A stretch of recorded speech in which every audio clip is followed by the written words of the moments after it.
they are now sweeping up people who really should have no interaction with law enforcement, and unfortunately are doing so right now.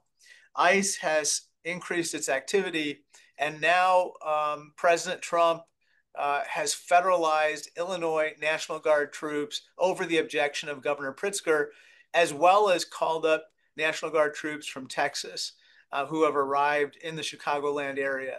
Their stated purpose is to protect ICE facilities and also personnel, which I find to be highly, again, objectionable, given that ICE is now the 15th largest military force in the world, given recent appropriations by the president and Congress. All that being said, we are in this moment of uncertainty. And so we wanted to call this Zoom webinar to your attention, and I'm glad that you're joining on very short notice. And so I wanted to just start by asking Ed a few questions, and then we'll get to your questions in the audience. First, Ed, what do you know is the latest with regard to the deployment of National Guard troops in the region? Yeah, so the latest information that we have is, as you indicated, over the weekend, the president directed 300 National Guards from Illinois to be federalized over, as you said, the objection of the governor, and to have those federal guard or National Guard troops deployed to the Chicago area to protect ICE in their operations. We know, in addition to that, that the governor or the president has also federalized a group of Texas National Guard. There are mixed reports about what is the status of those folks and where they are. There's some reporting that they haven't arrived yet in Illinois. There's other reports that they are in Illinois, but yet not deployed to the streets as of yet. In addition to that, I think the important thing for folks to know is that the state of Illinois, the governor and the attorney general and the city of Chicago have all filed a lawsuit against the president, challenging his authority to federalize these National Guard troops, to federalize the Illinois troops over the governor's objection and send them into Illinois. And then secondly, they're also, going to be challenging the ability of the president to send guards from another state into the state of Illinois without a request from state and local authorities as well. This is playing out against the backdrop of litigation in Oregon, where a federal judge in Oregon, and just for the record, I always dislike saying this, but I will, a judge appointed by Donald Trump has ruled that the president doesn't have the authority, to federalize Oregon troops over the objection of their governor and send those troops into Portland. And then secondly, has ruled that the governor or the president cannot federalize California National Guard and send them into Portland as well. So, there's a hearing on Thursday morning in Chicago in the state's lawsuit. The judge the other day encouraged the government not to bring in any forces until that hearing. It is not clear whether or not the government is going to abide by that caveat from the judge, but the judge will have an opportunity, on Thursday morning to act for the first time on the state's motion to block these National Guard from coming into Chicago and to the Chicagoland area. Okay, thank you, Ed. Okay, I'm going to ask you some rapid fire questions here that we're getting. And please, if you have any questions, please submit them through the chat room, I believe. Q&A, sorry, the Q&A. And we will take them as they come in. I also want to say to anybody who has any urgent needs or any other constituent services needs whatsoever, please contact me at 847-413-1959. We're monitoring that very closely. Also, my email is il08.helpline@mail.house.gov. That's il08.helpline@mail.house.gov. and we're monitoring those very, very frequently at this point for any urgent requests. Okay, Ed, I'm going to ask you a question about ICE. Obviously, ICE activities have ramped up, and they are now happening in different places in the Chicagoland area, the suburbs, including the city, of course. What if you are somehow touched by Yeah. ICE? What should you do? What are your rights? What are your responsibilities? I think this is a really good question, and we should always remember that you have constitutional rights no matter what authority you come in contact with, whether it's a local police department, whether it's ICE, whether it's National Guard, whomever it is, you have the same rights. The very first right you have is the right to remain silent. You do not have to answer any questions. You do not have to produce any documents. You can say, I'm going to remain silent. You have the right to refuse to consent to a search of your person, of your car, of your home without a judicial warrant. You can simply say, I'm not consenting to a search. And you can say you have the right to have a lawyer. So you can ask for a lawyer and insist on being able to call for a lawyer before you answer any questions or before you engage in any way with further back and forth with ICE. Because and I'm going to say two things here. One of the most important things is that you should never provide any false information or lie to any federal official, any police or law enforcement official, but especially an ICE agent, because that is the kind of thing that they are using in many ways to, attempt to deport people, I think, in keeping with that quota that you mentioned earlier. And the second thing I'll say is that we see and we know that ICE is not always respecting these rights, even though you have them. I will say you have to assess the situation that you're in and make sure that you're safe. You have all these rights, but please, please, please be careful and be safe first. A lawyer, an immigration lawyer, a lawyer, the ACLU, our other partners in the work can redress and adjudicate your rights later, but you'll have to make sure that you're safe in that moment. So don't try to obstruct an ICE official. Don't try to get in the way or resist and put yourself at further harm. I hate to say that in this moment, but I think that that's really important for people to know. Okay, so just to foot stomp something that Ed said, this is true.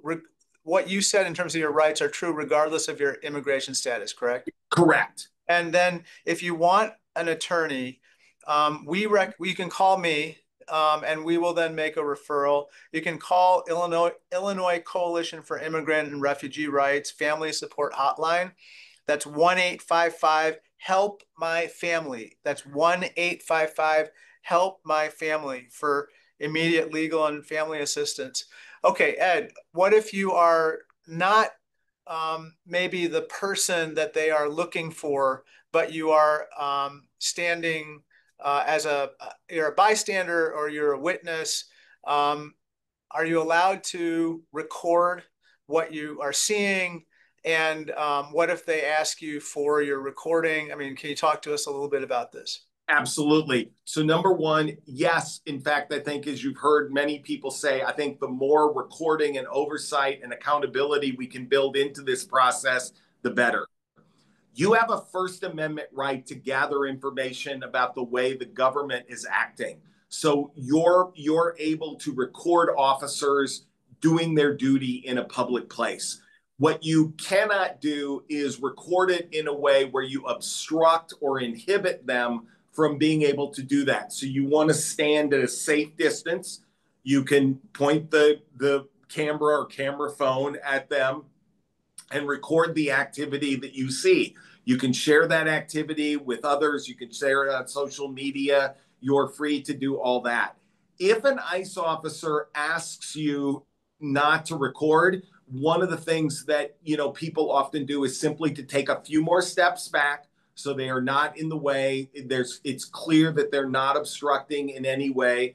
and just say I have a I'm engaged, or I'm acting in accordance with my First Amendment right to do this.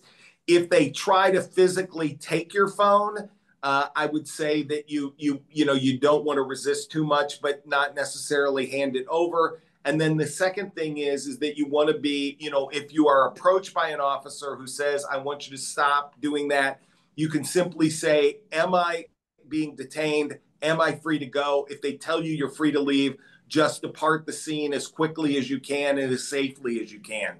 So it is perfectly legal to record these interactions. You have a First Amendment right to do so. We know that there are some officers who are upset when they are getting this, when they're being recorded, but you certainly have the right to do so. Okay, how about what are the types of papers that you would recommend carrying with you? I hate to even Yeah. this subject, but Yeah. okay. My understanding is that if you are well, let's just cover a few of the categories. If you're somebody with a work permit, um, is it a good idea to carry your work permit with you at all times? I believe that if you're a green card holder, technically the law requires that you carry the green card on you. And then if you're a U.S. citizen, um, what would you recommend if you Yeah. feel that you're going to have interaction with ICE? Should you carry your passport with you? I hate to even suggest that, but I know a lot of our constituents, even friends of mine, are starting to do that. So Yeah. tell And us tell us what you're required to do and what you recommend doing. So let me be abundantly clear. You are not required, you are not required to show any of these materials to anyone when they question you. It is true that given some of the activities that we've seen, especially as they've escalated over the last couple of weeks, that not having those documents may put you in a place where you may be detained for some period of time, in order to, as get the document, a family member brings it to you, you show it to them, and you're subsequently released. For people who, in their risk assessment, believe it would be helpful to have such documents, the one thing that we would say is that number one is not to carry the original document itself, but to carry a copy, whether that's your passport or work permit or whatever.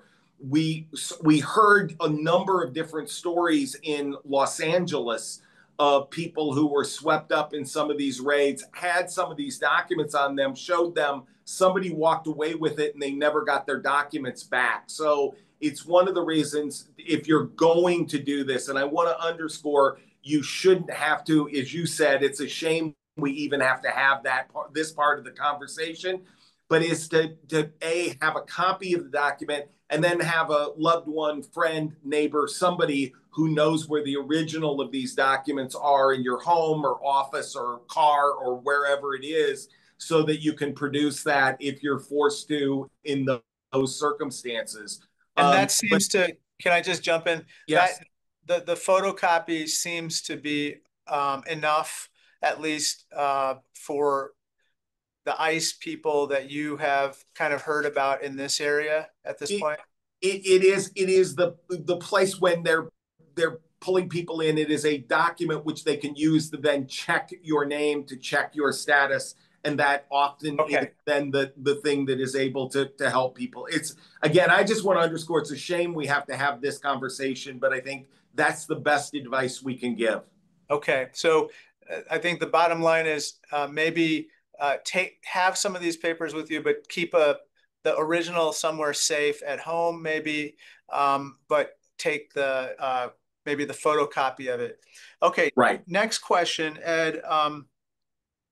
What if you, God forbid, what if you are detained? What are your rights? And like, can you just be kind of practical here with us? Um,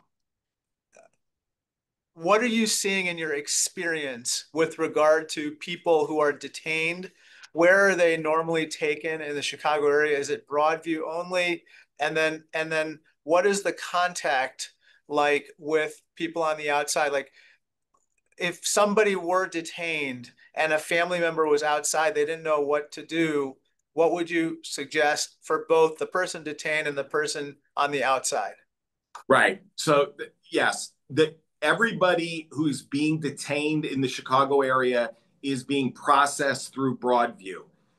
What we're hearing is that family members and lawyers are having an incredibly difficult time in being able to connect with people when they're in Broadview. And what's happening is they're being detained in Broadview for some period of time and then being moved very quickly to other detention facilities out of state, and sometimes then very quickly being deported.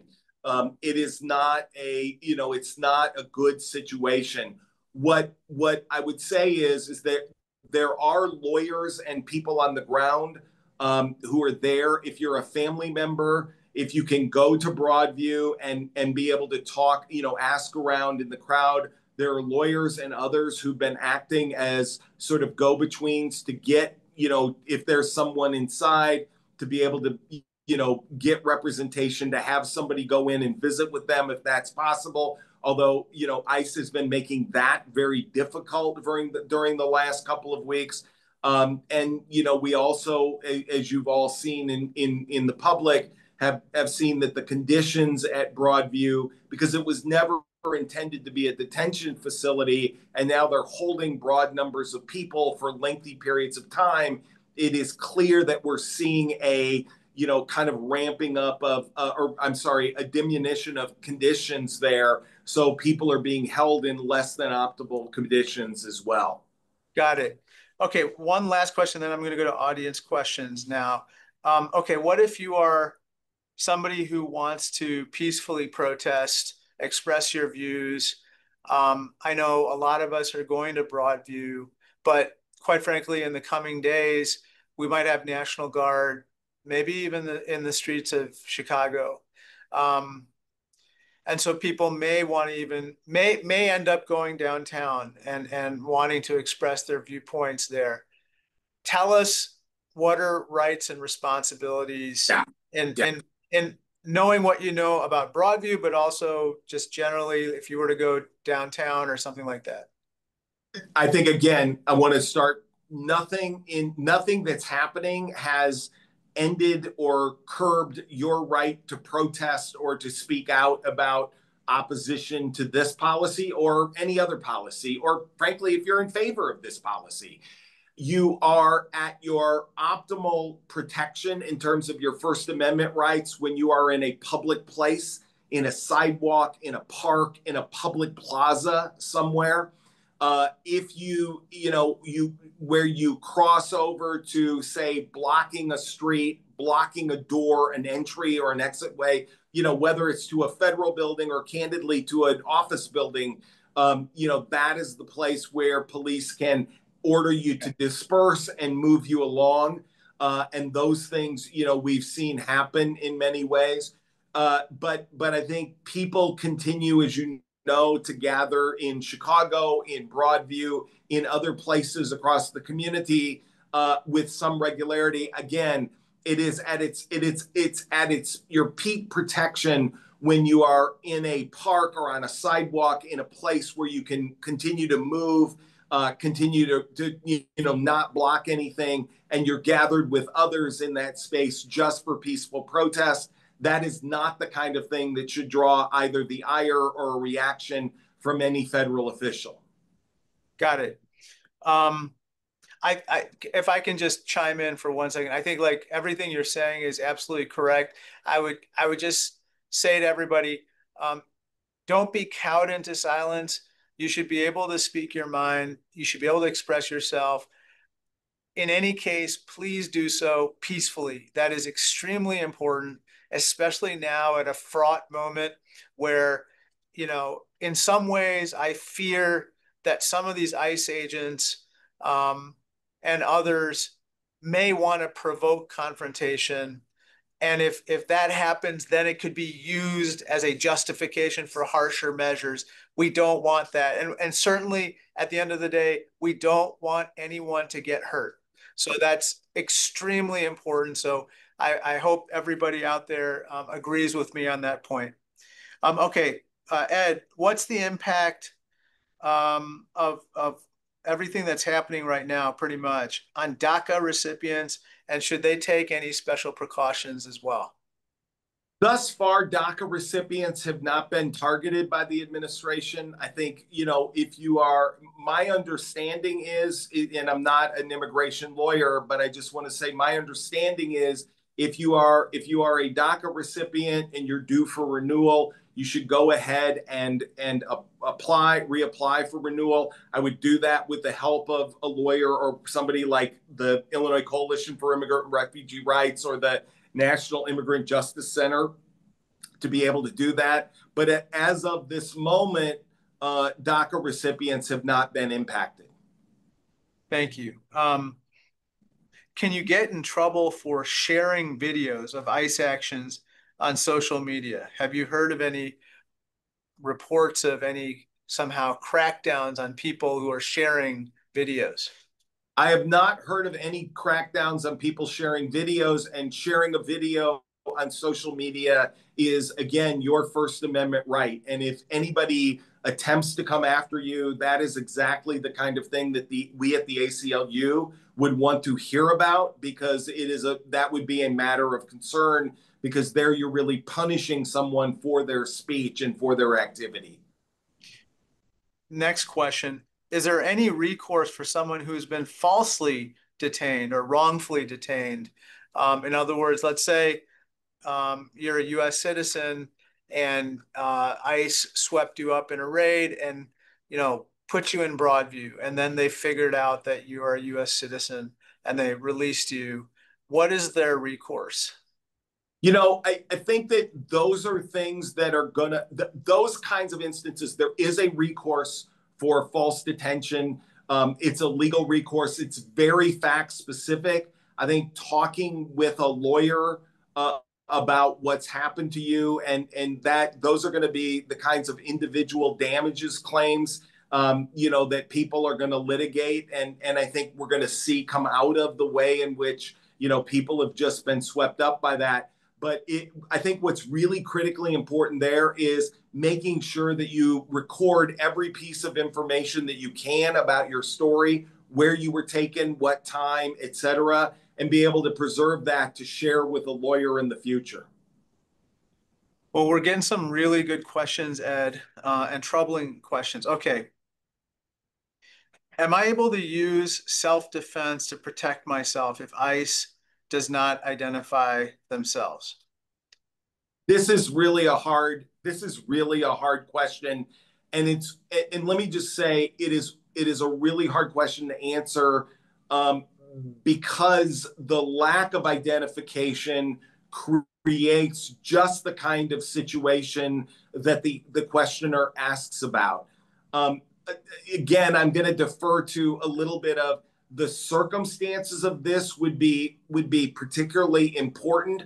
But it's one of the reasons why, Congressman, we think it's so essential that these ICE officers ought to have a badge, have their name on it, have an identifier for the agency that they're with, even if they're going to wear the masks, because people ought to have the certainty of knowing that they're interacting with, somebody who's actually a federal official and not somebody who's just bought a bunch of stuff on Amazon and has gone out onto the streets. And I fear that we're beginning to see examples of the second, because they've made it easy by not identifying themselves in that way. And so, it would depend on whether or not, if you were able to use self-defense. But I think it's a shame that we're talking about this, and that there's the fear that people are going to be hurt because of just the way in which ICE is interacting with people. And I think, I have legislation to remove the masks. I think that this is important for people to be held accountable, and they're less likely to abuse their powers and discretion if their identity is known. And remember that we fought very hard in Illinois, for example, to ensure that every police officer is identified. They have a badge, they have a badge number, they have a name. It is one of the, it's one of the ways that you can account for officers who engage in excessive use of force. If you don't know who someone is or what agency that they work for, there's just no way that we can ever, do that work. Can you call the cops on ICE? That's a tricky question. And as we've seen, CPD and other agencies have sort of taken a hands-off attitude. And I think I would not depend on, I would not necessarily depend on local officers to respond, to examples of this. And it's something that I think about a lot because it's crazy. If I'm walking home tonight on Michigan Avenue and I see some people sweep up and grab somebody and throw them in the van, I probably call 911 because I fear that somebody's been kidnapped. But in this day and age, it's just hard to figure out, what will happen. I will just say, as a practical matter, we keep hearing that police officers are not going to respond and intercede in that way. Okay, that's unfor unfortunate to say the least. Okay, if you are a private business owner, can you ask ICE to depart the premises? What you can do is you can assure that without a warrant, ICE can only go into the spaces that are open to the public. So, for example, if you have a business where you say have a showroom and the public is invited into that showroom to see, whether it's furniture or cars or whatever, ICE officers could come into that space in the same way that anybody else with the public could. What they can't do is go into private spaces. So if you have a changing room for your employees or a lunchroom that's only available to the employees, they cannot go into those areas without a warrant, and you can insist that they have a warrant before they enter those spaces. How about you know, I think the business owner is also asking, are they required to provide services to ICE? Whether it's a restaurant or some other establishment. What are the requirements there? There are requirements under Illinois law. Our Illinois Human Rights Act essentially says that you cannot deny someone a service that is available to the public on a whole range of other issues. I don't know that being an ICE agent is necessarily one where you could deny someone that. I would say that, if ICE was asking to come and take over your restaurant, in much the same way that you could say, no, we want to be open to the public, not just this, you could deny, that kind of broad thing. But I think it's harder in terms of saying, you're going to deny somebody service, again, as a public accommodation in Illinois. Right. And I think, again, from just a safety standpoint, just be careful in that situation. You want to do what is obviously within your rights, but at the same time, maintaining your own personal safety. Um, Ed, I guess let's talk about the National Guard for a second, because it's a different group of people altogether who are arriving. Many of these people, by the way, are folks who otherwise have civilian jobs and are being taken away from their families and are now being utilized in my opinion, in an inappropriate fashion, but they nonetheless are carrying out their orders and coming here. What is the interaction going to be like between average citizens and the National Guard? If we, I think the best model that we have for this, Congressman, is what we saw in Los Angeles and in California. And in those places, for the most part, the National Guard accompanied ICE when they went out to particular kinds of enforcement activities, and then they sort of protected them. They created a circle around the ICE agents as they engaged in their enforcement activities. They did the National Guard themselves, with a few exceptions, which the court pointed out they weren't permitted to do, did not actually engage in the enforcement activities themselves. They're not permitted to engage in policing activities due to the Posse Comitatus law from the 1800s. So they can't arrest people, for trespassing or for something else.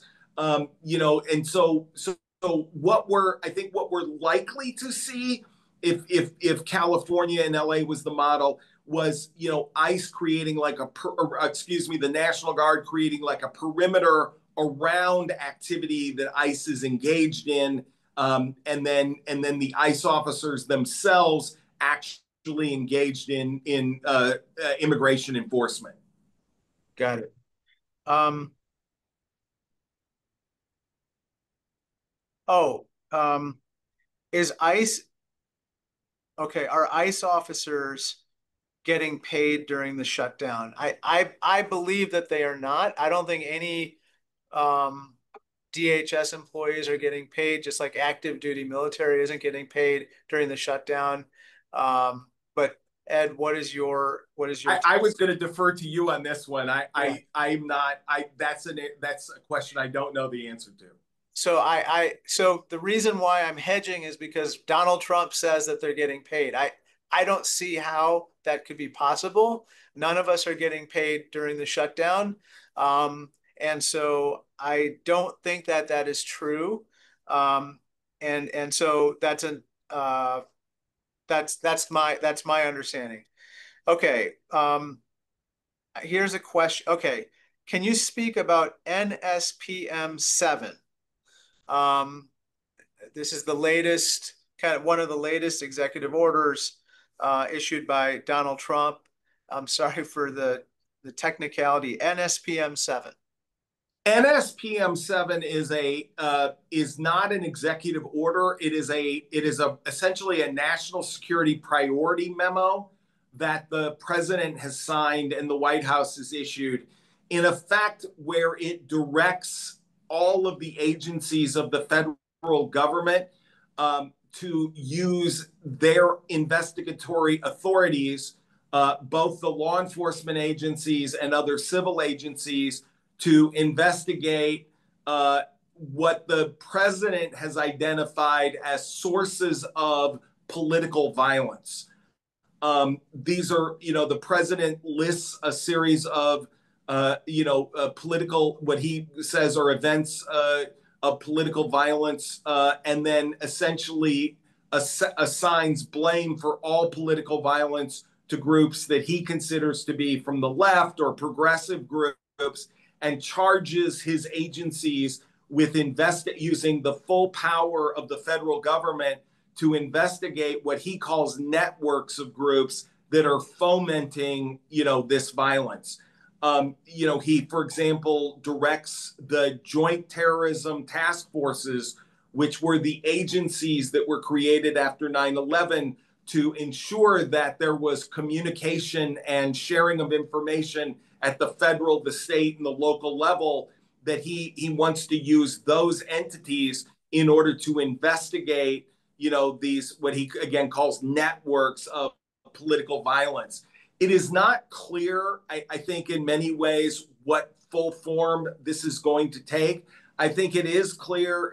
I think a fair reading of this is that the president and those around him believe that they can now turn the power of the federal government against people who, for example, he says, engage in language that is anti-capitalism or anti-American or anti-patriotic. There's some other phrases in there. So I think that these are, this is a concerning memo that we don't fully know how it's going to flesh out in terms of the way it's used, but it's really talking about turning the power of the federal government, onto people whom the president feels are enemies or opposition, people in opposition to his policies. Got it. Um, okay. Well, there's a question for me. What can Congress do to stop the raids and this climate of fear? I think what Congress can do is adopt some of the legislation that I've proposed, including with regard to ICE. We have to rein it in. It's acting with impunity. It is out of control at this point, in my humble opinion. I think that we need to make sure the masks come off. We have to have a legislative inspector general within ICE to make sure it follows the rules, regulations, and laws of the land. I also believe that we need to have Kristi Noem come before Congress to answer for what DHS, the Homeland Security Department, has done and what ICE has done, because I don't feel that they currently believe that they are accountable to Congress. And then finally, we need to understand that while we need to enforce our immigration laws, the way in which ICE is doing so is completely unacceptable, and that's going to inform my activities now in speaking up and speaking out about what's happening, but also in counseling people to express themselves, to embrace their First Amendment rights, but do so peacefully and in a way that maintains their safety. I have a couple other questions. Oh no, it's a note. I have 2 minutes. Sorry. Okay, well, what I'm going to do is I'm going to ask maybe Ed, do you want to do a 1 minute wrap, and then I'll do a 1 minute close as well? Great. I don't know that I'll even need 1 minute. Let me remind you all that even in this moment, our constitutional rights remain in place. You have the right to remain silent. You have the right to not consent to a search. You have the right to ask if you're free to leave and then leave. You have the right to record an officer doing their public duty in a public place. And you have the right to ask for a lawyer before you answer any questions. In all of that, you also have the right to protest these activities, and again, to do so safely and peacefully without being harassed by any agents. And, I would encourage you all to do that. Well, thank you, Ed. As always, you're incredibly helpful in kind of explaining what people's rights and responsibilities are, and you'll keep us posted on what you're seeing and what we need to do to help people. I'll just close with this. Folks, this is a moment of great uncertainty for all of us. And I, as an immigrant myself, I can identify with many of the fears and worries that people have right now, all across our area. All I can say is we need to calmly deal with the situation to keep ourselves, to keep our loved ones, to keep our friends, our colleagues safe, and to get through this current situation. If you need any help, just contact me in my office. We stand ready at 847-413-1959. That's 847-413-1959. You can also contact me at our helpline, which we're monitoring constantly, il08.helpline@mail.house.gov. That's il08.helpline@mail.house.gov. Of course, you can go to my website as well, Krishnamoorthi.house.gov. We are here to help you. We have to get through this together. We have to do it safely, and we're going to do everything in our power to be available to help. So with that, I just want to say thank you to all of you for jumping on. Please share this information with others, and let's all help each other through this very, very challenging time in our history, and certainly in the Chicago area right now. Thank you so much. Thank you, Ed. God bless. Thank you. Thank you.